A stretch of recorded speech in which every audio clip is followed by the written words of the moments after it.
শয়তানে তোমাকে মাকড়সার জালের মতো ঘিরে ফেলেছে। তোমাকে দিনের পথে বেরোনো খুবই কঠিন। এত বকো না তো, আমি নামাজ পড়ি আর না পড়ি, তুমি আমার কবরে হিসাব দেবে কি? না, তা আসলে দেবে না। তুমি একজন মুসলিম ভাই, তোমার বলার অধিকার ছিল তাই বললাম। তুমি নামাজ পড়ো আর না পড়ো সেটা তোমার ব্যাপার। আচ্ছা, তুমি যা বলছো সব ঠিক বলছো? হ্যাঁ, আমি অবশ্যই ঠিক বলছি। আমাদের নবী সাল্লাল্লাহু আলাইহি ওয়াসাল্লাম বলেছেন, বাইলাল আবদি ওয়া বাইলাল কুফরি তারকুস সালাম। কিরে আবুল হোসেন ভাই, তুমি আকরুম বাকরুম বললে আমার মাথায় কিছু ঢুকলো না।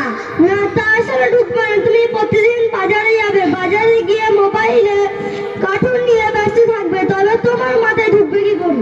এখন যেসব আকরুম বাকরুম বললে এর আবার মানে কি?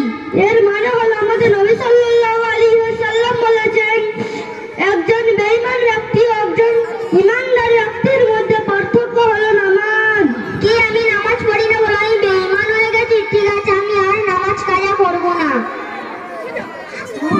আমি কাল থেকে নামাজ পড়তে হবে ইনশাআল্লাহ। আর কাল করো না তো, কাল যদি কোনো কাজে জড়িয়ে পড়ে তোমার নামাজ পড়াটি আর হবে না। ঠিক আছে, আমি আজ তোমার সাথে নামাজ পড়তে হবে ইনশাআল্লাহ। তুমি নামাজ পড়তে হবে। সূরা ফাতিহাটা বলো তো।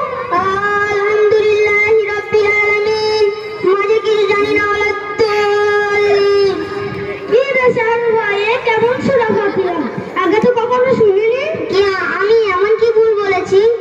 হ্যাঁ, তুমি অবশ্যই ভুল বলেছো। তুমি ঠিক মতো সূরা কালিমা কেরাত শিখতে চাও, তাহলে আসহাবে কাহফ ওয়াদ দিনের মনের চেয়ে মক্তবে ভর্তি হওয়া দরকার।